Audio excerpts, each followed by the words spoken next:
Section 6.5, Rationalizing the Denominator. So we want to rationalize the denominator. What that means is we want to get rid of all radicals in the denominator.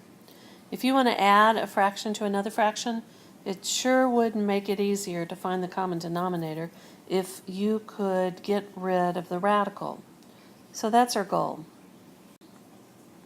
So for this fraction, square root of 7 over square root of 11, we want to get rid of the square root sign in the denominator. Square root of 7, that's not a problem, but the square root of 11 bothers me. I can't take the square root of 11.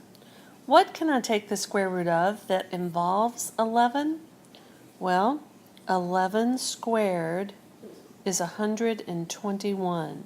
So the square root of 121 is 11. I wish that were the square root of 121 because I can do that. Well, I'm going to fix it. I'm going to multiply the denominator by the square root of 11. That will give me in the denominator the square root of 121, which is 11. We have rationalized that denominator. But you can't just decide to multiply the denominator by the square root of 11. Whatever you do to the denominator, you have to also do to the numerator. We can't change the value, but what is the square root of 11 over the square root of 11? That's a big fancy number 1. So we're multiplying by 1. We're not changing the value. What is the square root of 7 times the square root of 11? The square root of 77. And that cannot be simplified. So this is our final answer. We really have sort of made the numerator not any more pleasant at all, but we don't care. It's the denominator that we need to fix, that we need to rationalize. So the square root of 77 divided by 11 is our answer. You can verify this using a calculator. You can calculate the square root of 7 divided by the square root of 11. And what do you get? You get approximately 0.797724, and it keeps on going. Now calculate the square root of 77 divided by 11. You get the exact same number.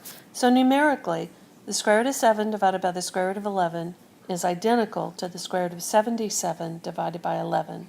You haven't changed the value of it, you have just changed the way it looks. We want to rationalize this denominator. I think first it would be a good idea to take the square root of the numerator and the denominator separately.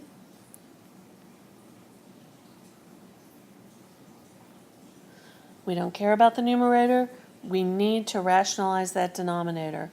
What can we multiply 3y by so that we can take the square root of it? We would like for it to be something that has an exact square root.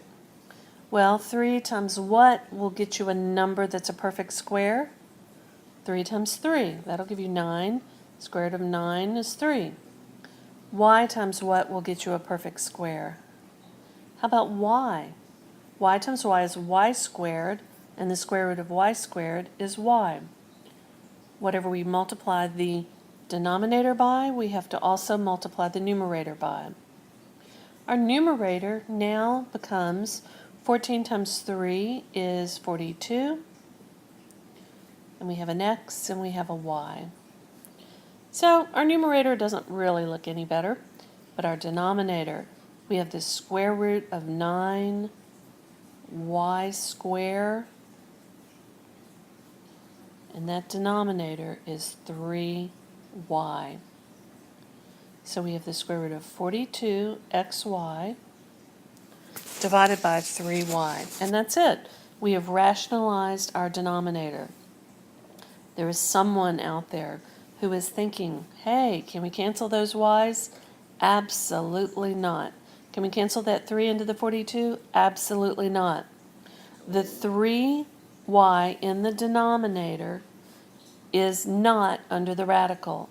The factor of 3 and 42 and the y in the numerator is under the radical. You cannot combine them because one is under the radical, one is not. This problem, we need to rationalize the denominator. We have 3, it's outside of the radical, don't worry about it, but the 2 is bothering me. What can I multiply the square root of 2 by that will give me a number I can take the square root of? Well, 2 times 2 is 4, and the square root of 4 is 2. So we're going to multiply numerator and denominator by the square root of 2.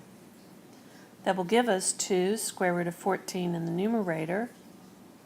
And we have a 3 times the square root of 4, but the square root of 4 is 2. So we have 2 times the square root of 14 over 6. Now, can we cancel the 2 into the 6? They're both outside of the radical. Yes, we can.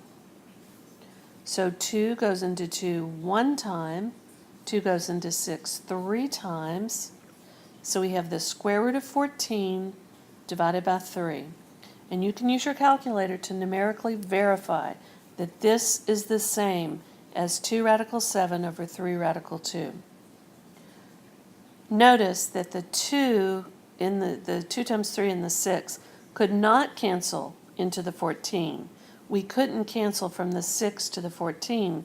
We had to go from the 2 to the 6 because they are both outside of the radical. And that's all for section 6.5.